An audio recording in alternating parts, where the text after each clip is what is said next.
Hey guys, welcome to the Lean to the Left podcast and our special monthly feature, the Dixie Dems. We have a special guest today, so stay with us. With me are Arthur Hill, Vice Chair of the Brunswick County, North Carolina Democratic Party, and Robert Thompson, a no-holds-barred podcaster from Georgia. Now, I live in Myrtle Beach, South Carolina, and besides this podcast, I run the leantoTheLeft.net blog site. I've also published an updated version of Hijackation, Donald Trump's attack on America's greatness, now available at Amazon and Barnes and Noble. Today, we're going to talk about our veterans and how they're being harmed by the Trump administration.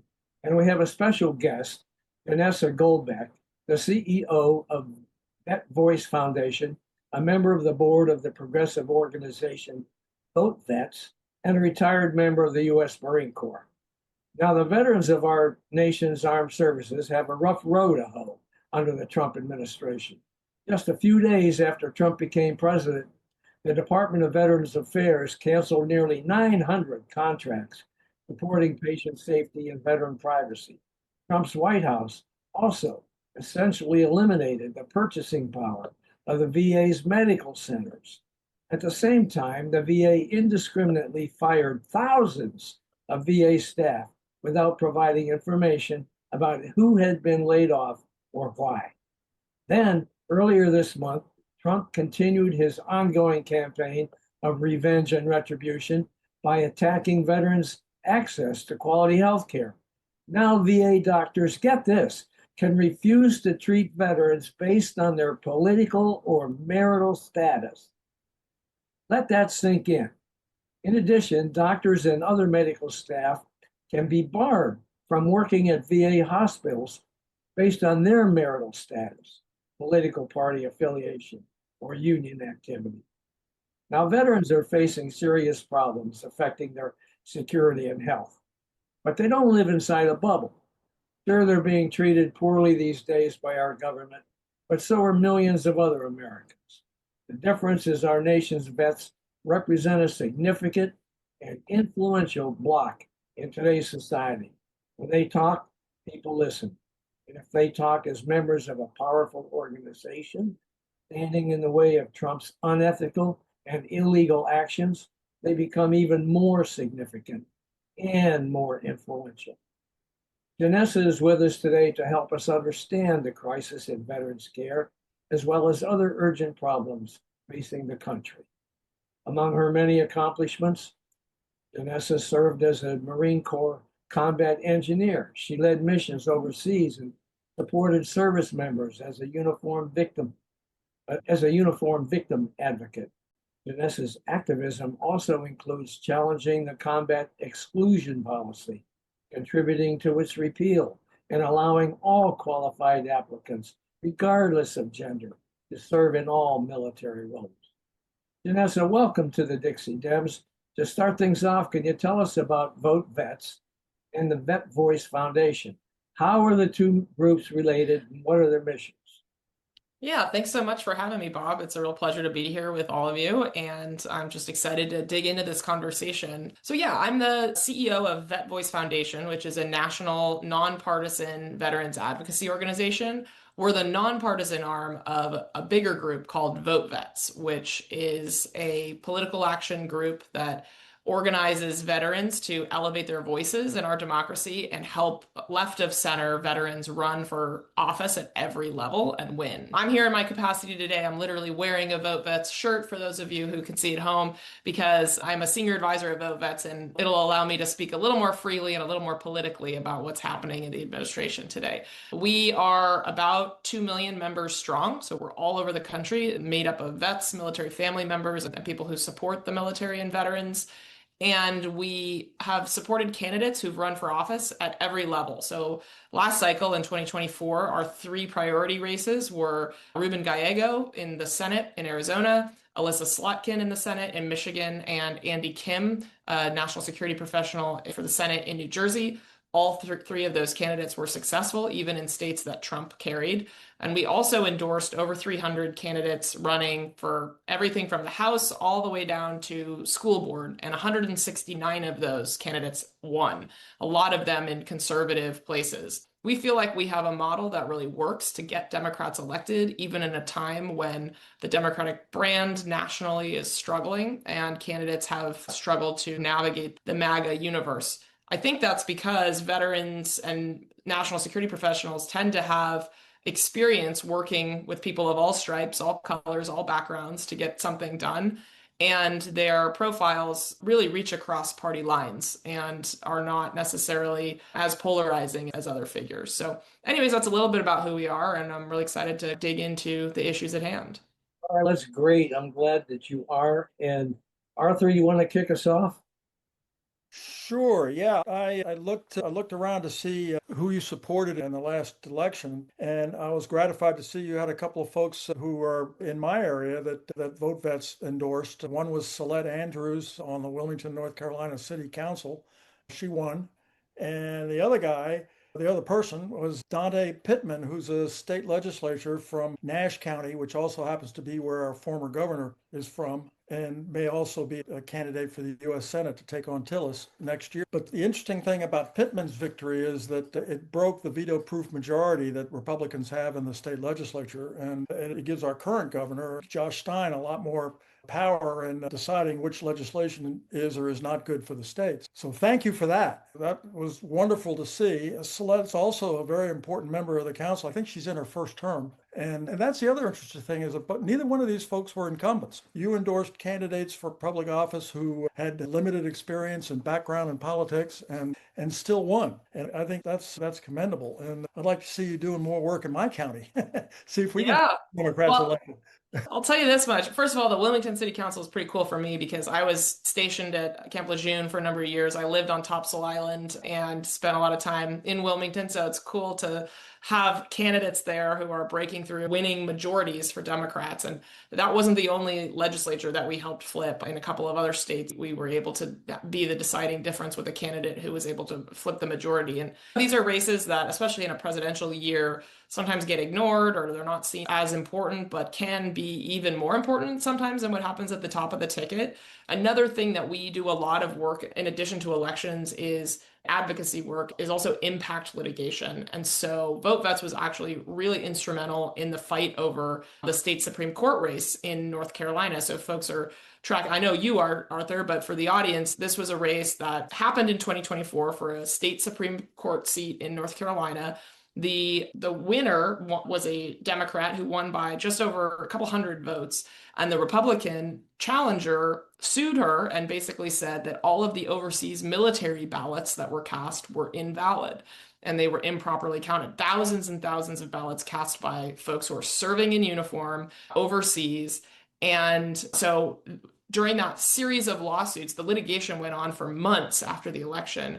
Vote Vets was an intervener in the case, both at the state and federal level, making the argument that this is a valid, like people have voted overseas while in uniform for decades. This is a completely secure process. And there's really no way to cure these ballots if it's hard to, you can't contact somebody who's serving on a ship and let them know that their ballot may or may not be counted. So that was our main argument, and the Republican judge who eventually decided the case in favor of the Democrat actually cited military ballots and the argument that we made in our court litigation as one of the reasons why he wanted to keep those ballots counted. I should say Republican appointed judge. So it's important to win elections, but it's also really important to make sure that we're pushing through policies with the elected officials that make everyone's lives better, and then to really use the courts when Republicans are trying to invalidate the voices through ballots of folks who are actively serving. And if I'm not mistaken, sorry, Arthur, Yeah. the recent changes they tried to make here in Georgia, but it was interesting they took so long for them to come back and say, yeah, we're not doing that now. Yeah, it pings between federal and state court. I'm not a lawyer, but I guess you could call me a barracks lawyer, but we work with a lot of really smart ones. And this attempt, the RNC, the Republican National Committee, is actually proactively suing a number of states across the country right now, challenging ballot receipt deadlines with a direct intent of wanting to invalidate or make it harder for people to vote by mail, whether they're an active duty service member stationed in another state or their family or their active duty and serving overseas.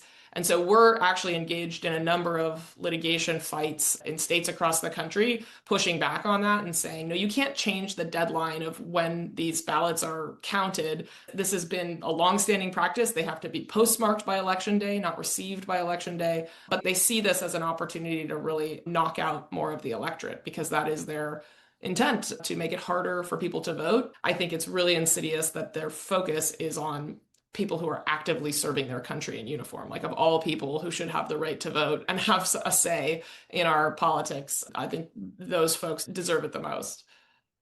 I think also, I can't remember who I'm quoting exactly, but I'll just say it. If your vote is so powerful, why are folks not trying their damnedest to take it away from you? Right. That's a great quote. Well, that's a very good point, Robert, for sure. Absolutely. How organized are you? I know you're a national organization, but how organized are you in each state? Do you have chapters? How does that work? Yeah, so we're not a chapter-based organization. Or the way that we gain members is people sign up on our website, or they see a petition or some social media that we're doing, and they're like, I want to learn more, and they click to sign up. That's a big part of how we organize, is actually through social media. People see our content, they see our members of Congress who are in the Vote Vets caucus, and they're like, I want to be a part of that. So that's how we recruit. But we do organize in state around particular things. So as an example of that, in Colorado, for instance, earlier this year, there was a years-long effort to restrict the sales of automatic weapons, high-capacity rifles that can unload 30 rounds in seconds, and to make those harder for people to get their hands on, because of the damage they can do. And it was led by veterans. And so we got involved on the back end to really add some last minute support to the veterans who had been on the ground organizing this for years, to help them to get organized lobby days and run some ads targeting some squishy people whose vote was maybe a little uncertain. And we actually got that over the finish line. The governor signed it into law, one of the strongest pieces of gun violence prevention legislation in the state of Colorado. And so that's more of what we do, is listen to our constituents and our members and say, okay, these folks are organizing and mobilizing on this issue. Like, how can we come in as a national organization and help support and resource that? But we do some events locally. For instance, about a month ago, we held a Veterans and Military Families Town Hall in Cedar Rapids, Iowa, with Pete Buttigieg. So we brought him in. We had it was a packed Veterans Hall, standing room only, a couple thousands of people. And this is a ruby red city and a ruby red state. And the place was packed with not your traditional lefty Democratic rally goers, but people, Vietnam vets and veterans of the Iraq and Afghanistan wars, to really hear from another veteran, Pete Buttigieg, about what's going on in this country. And so we're looking to do more of that because there's a real hunger for it, especially in places that aren't like major urban areas. And I think that's probably the audience of your podcast, are folks who are maybe a little bit far afield of the sort of urban centers that are very democratic. And there's a lot of hunger, there's a lot of anger, there's a lot of hurt out there about what's going on in this country. And we want to be able to reach people where they're at. Janessa, are you guys you're endorsing candidates, are you? Yes, so we endorse, we have a process for endorsement, but we don't always endorse right away if there's multiple Democrats who are veterans in a race. That's always the best problem to have from our perspective. But yeah, we have this cycle, or this year, our two priority races are Abigail Spanberger, who's a national security professional running for governor in Virginia, and Mikey Sherrill, who's a former Navy pilot running for governor in New Jersey. And so we're going to be very involved in both of those races. Congressional races? I'm sorry? You get involved in congressional races. Yeah, we endorse everybody all the way down to local school board. So we've got a number of folks who are now sitting elected officials in state legislatures and city councils, all the way up to U.S. Senate. Do you have support that you provide, or is it just the endorsement? Yeah, so every candidate who, depending on the rules of the state or the jurisdiction they're running in, every candidate who is endorsed by Vote Vets gets whatever the legal maximum contribution is that we can provide to them. Again, depending on the rules of the race, it's very different across the country and jurisdictions. In some cases, Vote Vets has what's called an independent expenditure fund. So in races like Ruben Gallegos last year in the US Senate, our independent expenditure fund actually spent millions of dollars running ads in support of Ruben. And so that's a very powerful way that we can help on one side of the house, amplifying the voices of veterans who support Ruben and really speaking to various constituencies. We also organize people. We have a veteran to veteran texting and calling program every cycle. So if people want to get involved and be part of helping shape impactful races or really important races, you can sign up to volunteer with us and we'll give you a list for either folks to text or to call. We have built what we believe is the nation's first and only veterans and military family voter file. So if you're canvassing or making phone calls, phone banking, sometimes you can see, depending on how you're doing it, different things about a person, maybe their income level or the last time they voted or their race or age or gender. But veteran and military status is not included on the voter file in almost every state. And so over the last several cycles, we've actually acquired a lot of data and built some models and tested those models so we can accurately identify within about an 80 to 85% range of accuracy a household that contains a veteran or a military family member. And so we think it's really important to talk to veterans through the lens of their service because nobody else is. And so we really find it important and impactful to have veterans who are the ones doing that outreach because, you know, as Arthur, if you meet another veteran, there's already this shared sort of sense of experience and people just connect a lot more easily. So if you're getting a phone call from a stranger, maybe you'll hang on the line a little bit longer to hear what they have to say if you know they've also served. So we use a tool. I don't know whether it's available in other states, but we use a tool called Vote Builder. Oh yeah, sure. And it'll tell you, as you said, it'll tell you everything you just said. But you're right; it does not indicate whether or not the person is a veteran. So is your software kind of an overlay of what we could do on Vote Builder? Can you marry the two? Yeah, we're not quite there yet. We just have like a data set that we'll cut up. And so if you volunteer with us, we'll give you a list of people that have already been screened for veteran or military status. And the fact that Vote Builder and in some places people use NGP Van or other programs in other states that are very similar built off the voter file, it's indicative of this larger problem within the Democratic Party where vets and military families are written off as, oh, those people are all conservatives. They're never going to vote for us. So why even bother IDing them? Oh, that's so not true. Yeah, exactly. And especially this always blows people's mind when people have straight up asked me before, do we really want veterans to vote? Aren't they all conservative? And first of all, we want everybody to vote. Yeah, exactly. It offends my sensibilities as an American and someone who really believes in representative democracy and wants to see people more involved. But also, the truth of the matter is that veterans are not a monolith. We're an increasingly diverse force. By the year 2040, we're going to be a majority-minority force. And that means that our politics are very different, very distinct. There's a perception that all people who join the military do so for economic reasons. That's definitely not true. There's a wide variety of people from all walks of life who serve and who have very different politics. My background before I joined the Marine Corps, I worked as a human rights advocate. I joined in 2012 when I was 26 years old. And I joined because I had been working in some pretty kinetic places where we actually needed to have military presence to secure the operations of our humanitarians on the ground. And I realized that I didn't speak their language, they didn't speak my language, and that actually led to some pretty severe challenges in a tough spot. So that's why I joined the Marine Corps. People in my community, I was like, they're going like human rights to the Marine Corps. Like, what is happening here? But in 2012, while I was at Quantico for officer candidate school, Don't Ask, Don't Tell was officially repealed. And I had signed a contract under Don't Ask, Don't Tell, even though I had been living as an openly gay woman since I was 19 years old. And I was able to commission as an officer in one of the first, maybe the first class, one of the first classes for sure, of folks who didn't have that policy hanging around their neck. And so here I am, like a liberal, gay, human rights advocate, Marine Corps officer, serving with people who had never even met a lesbian, let alone somebody who had my background. And I had a great time in the Marine Corps, and I had a really successful career and made some really good friends with people who I never would have got to know. But the idea that we all have one way of thinking, we're all a monolith, is incorrect, and it leaves a lot of people on the table who I believe are maybe are persuadable to vote for Democrats or who are more liberal in their thinking, but just haven't seen themselves reflected in the Democratic Party. Yeah, and I can echo that. I had a friend that went through OCS as well for the Army, and I think he said half of his class was queer. Interesting. Wow.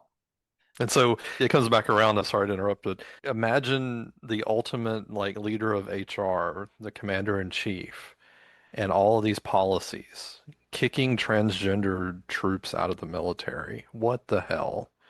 And then they want to recruit, and they see there's a recruiting problem, you think?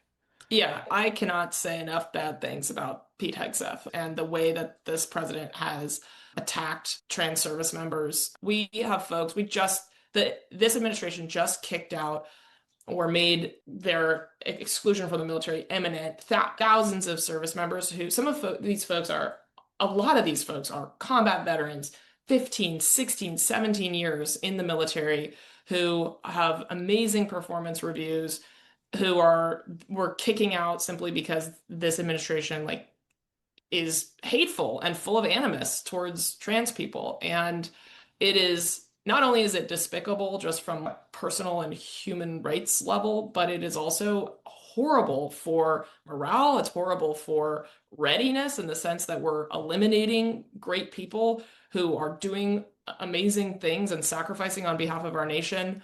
We have a recruiting crisis in this country.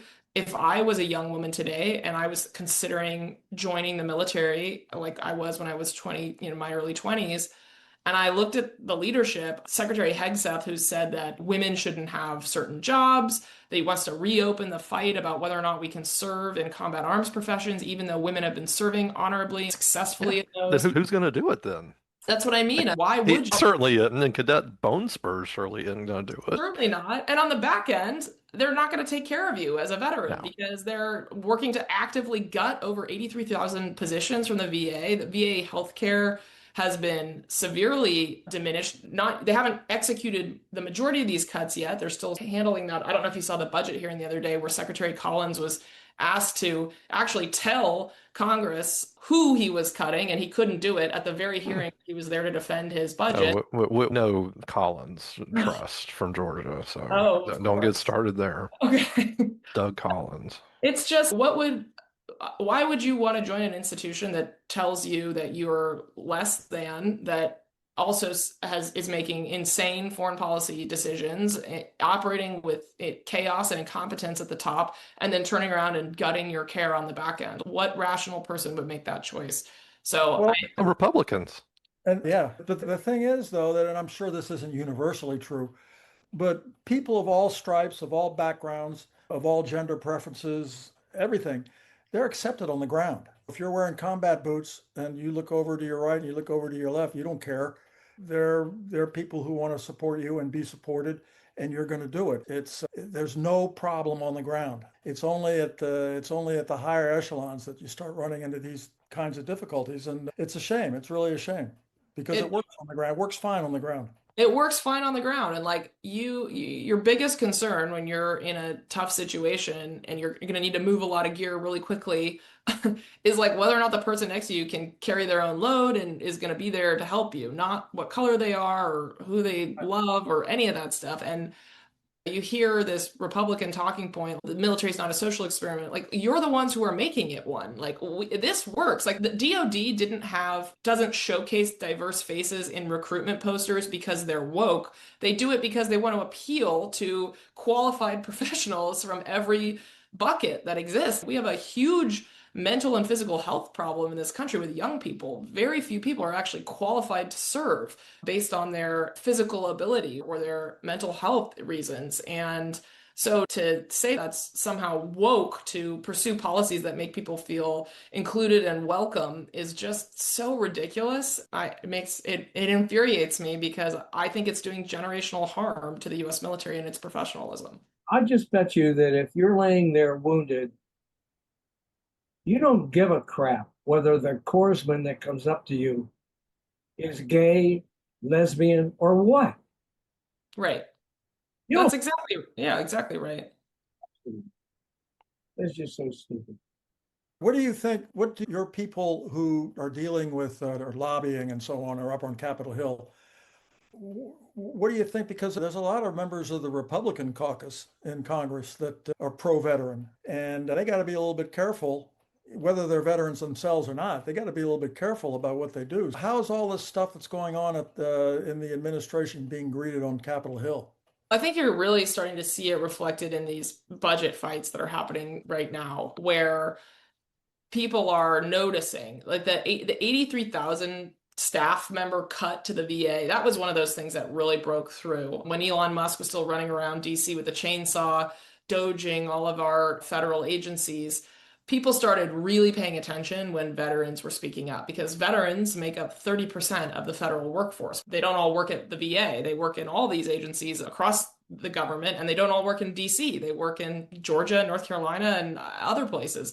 And so that anger that started to bubble up as people realized what was happening, it felt like our job, because we have this national platform, to really highlight and spotlight veteran voices that were being negatively impacted, especially in districts where vulnerable Republicans are elected and places where we felt like we could have some leverage. So we set up something we called the Doge tip line, where anybody who had their benefits or services impacted or had lost their job, or a veteran small business owners whose contracts had been cut, could come and self-report some of the things that were happening. And we received hundreds of submissions from all across the country. And we worked to elevate those stories, either by connecting them with their local press or bringing them into DC in some cases to meet with their members and explain, you cut a contract that I have that helps me connect wounded veterans with service animals. I'm sorry, is that government waste? Like what? And by the way, it's my livelihood.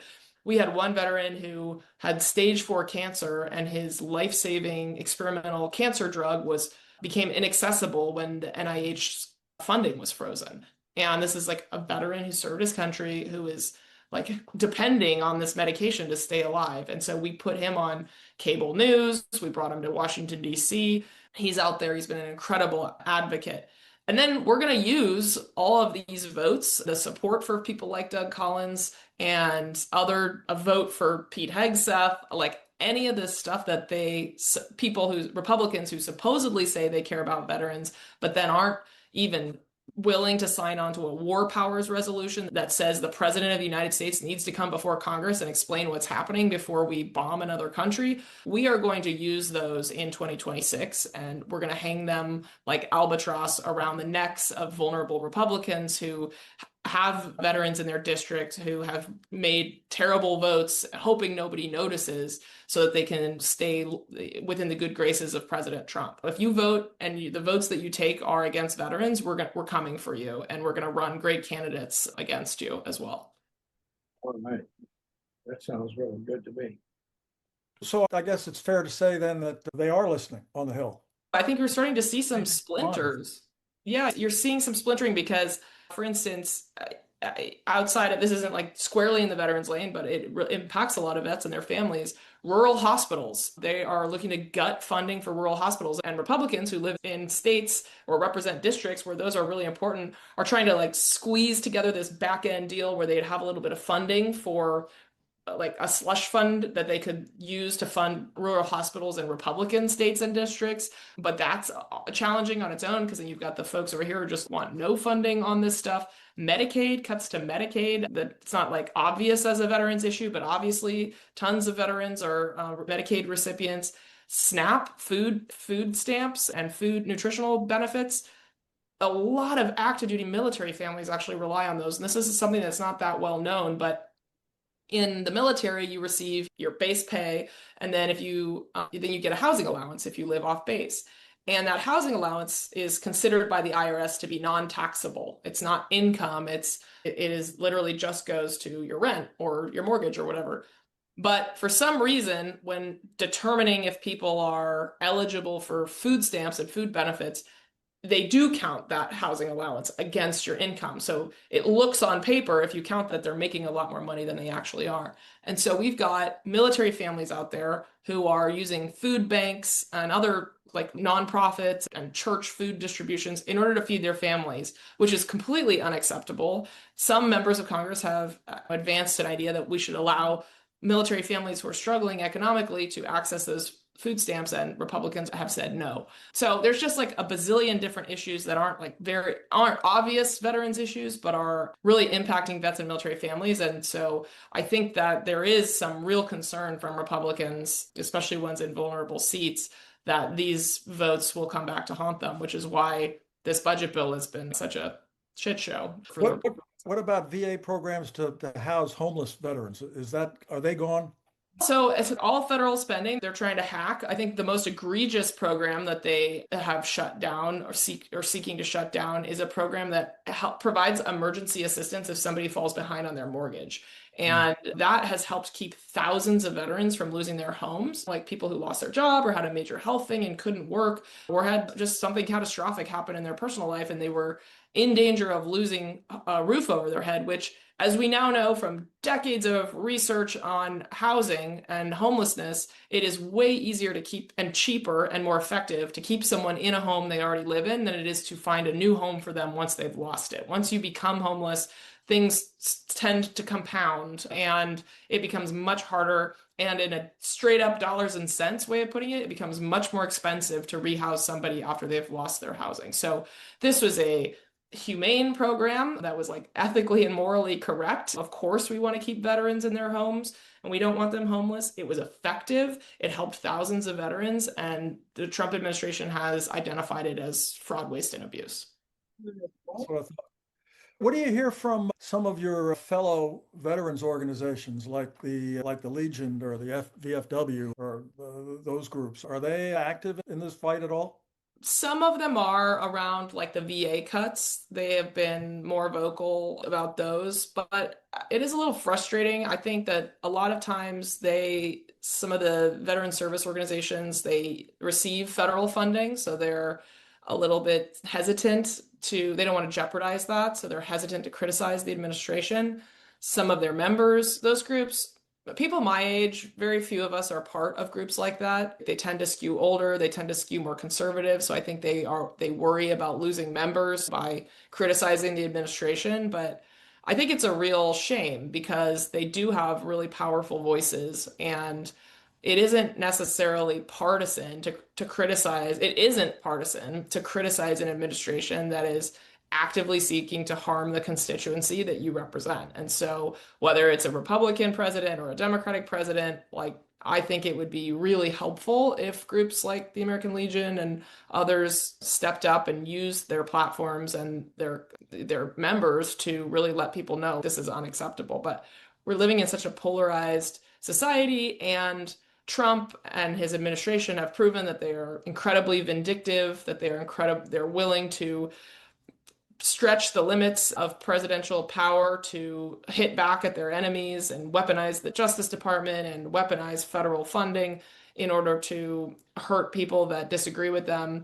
And so we haven't really seen them much in the fight, which is why a group like Vote Vets is so important, because we don't take any federal dollars. We're an independent group. We're funded by grassroots donors, and we are here to make noise when veterans are harmed, when our democracy is under threat, and when we see the U.S. catapulting towards another forever war. What's your member profile? Are they younger? They skew younger, or male? It's a mixed bag. Honestly, we've got certainly a cohort of folks under 40 who are post 9/11 vets and their families. We have actually a lot of military family members, so people who didn't serve themselves, but either their spouse or their brother or their parent or their kid, because they're very connected to the issue, and maybe the person who's in uniform can't be vocal because of restrictions on that. But it really runs the gamut, and we like to elevate a lot of different types of voices because it's important for people to see that not all veterans are over 65, not all veterans are men, not all veterans are Latino, or whatever it is. It's important for folks to see that we are really diverse. I did want to tell you one positive story because I think there's so much doom and gloom and we don't know how this is going to completely end, but I think it's interesting and I thought you might be interested in this as well. So one of the issues that we do a lot of work around is actually conservation of public lands. A lot of veterans love the outdoors. I think with personality type that wants to serve in uniform. Maybe there's some sort of overlap between that and the love of being outdoors, being in nature. Not that specific to veterans, because 95% of Americans love public lands, but we do a lot of work on it because our voices can be oftentimes more effective in places where maybe the member doesn't believe in climate change. They do understand that veterans coming back from war can really heal being out on the landscape with their friends or by themselves or whatever it is. And there's actually a lot of research that shows that. And so we have, over the past decade, have done a lot of work in line with a lot of environmental groups to help preserve and protect public lands across the country. Okay. In this budget bill that the Senate is currently reviewing, Senator Mike Lee from Utah, who's a Republican, ever since he's been elected, with funding from developers, real estate agents, and private equity really being in the top of his donor bucket, he has been on a tear to try to privatize public lands, to sell them off, because public lands are like one of the last sort of valuable assets that the federal government really owns. And they own them in trust for us, right? Like we are the true owners of public lands, but the federal government is their steward. And ever since he's been in office, he's tried to privatize them, sell them off to oil and gas companies for mining, all this.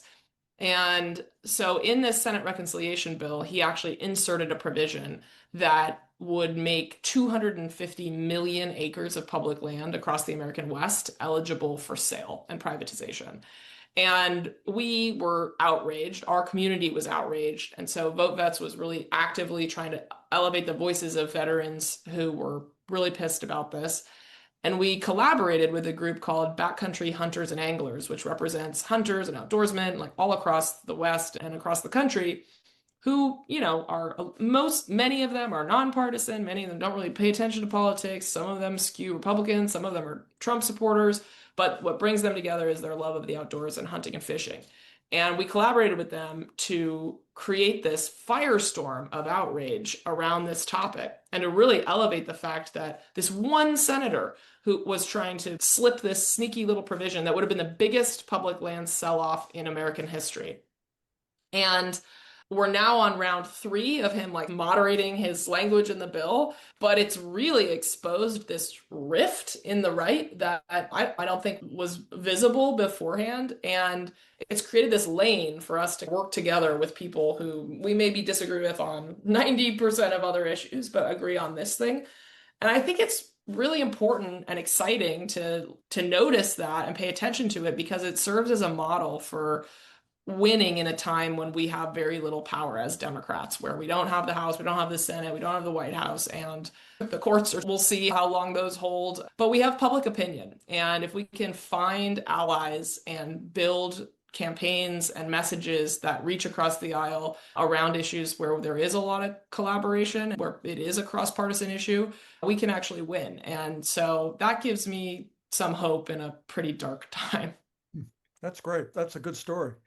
And there's a story going around today that the Republicans are losing so much stuff in this reconciliation bill that now they want to fire the parliamentarian. They always say that Democrats are snowflakes, but like when you're losing the game, you don't fire the ref. That is the most snowflake. Republicans do. Yeah, because rules don't apply at any cost. You alluded a minute ago to the fact that you're a grassroots organization. You don't have corporate contributions and all of that. So how can people help support what you're doing? Really appreciate that. You can go to votevets.org and there's a donate button on there. We also sell some pretty awesome merch. So we've got t-shirts, hats, especially if you're a veteran or part of a military family, and sometimes you want some merch that says what you think, but also identifies you as that. And we've got some good stuff on there, and that all of that supports our work. But even if it's $5, it makes a difference, really. And we really want to grow our community. And you don't have to be a vet or a military family to be a part of our community. You just have to support our worldview, which is one where we use troops only as a very last resort. We are out there advocating for a world where we support and defend our allies like NATO, and we stand up for folks in Ukraine. We believe that everyone should have access to healthcare and housing, and we believe in democracy. And we think that people who are trying to tear apart our democratic system and the fabric of our society should be held accountable. So that's really what we're working towards. Janessa, I have one last question for you. That is, You're a very visible person. You're out there making a lot of noise that Trump would hate. Are you afraid? Do you have any concern about your own personal safety with what you're doing? I really appreciate that question, Bob. And I think it would be irrational to say it hasn't crossed my mind. We take precautions about what we put out there in terms of our sort of personal lives, where we live and all that. But all that stuff is on the internet. You can find anything and anyone. I think for me, I have always felt like I'm not afraid of bullies. And I know that there are a lot of people who don't have the privilege and agency to be able to speak publicly, to share their opinions. Folks who are in uniform, who can't speak, people who live in communities where maybe they're one of one in terms of their opinion set. And I have the ability and the platform to speak publicly. I have a black belt in Marine Corps martial arts. Not that that's a real martial art discipline. It's like a made up Marine Corps thing, but I got a little more skills than most. I can throw a left here and there. But at the end of the day, I think it's courage begets courage. And we have seen that this administration is willing to bully anyone that disagrees with them, whether it's an academic institution or a law firm or an immigrant who has an opinion they don't like. And we need everybody to have as much courage as they can in a way that is safe for them. But when you see somebody being courageous, it inspires you. And I see a lot of people out there who have a lot to lose, who are being courageous and speaking up in this moment. And that inspires me to try to do the same. Thank you very much. You guys, you got anything else you'd like to add before we close up shop?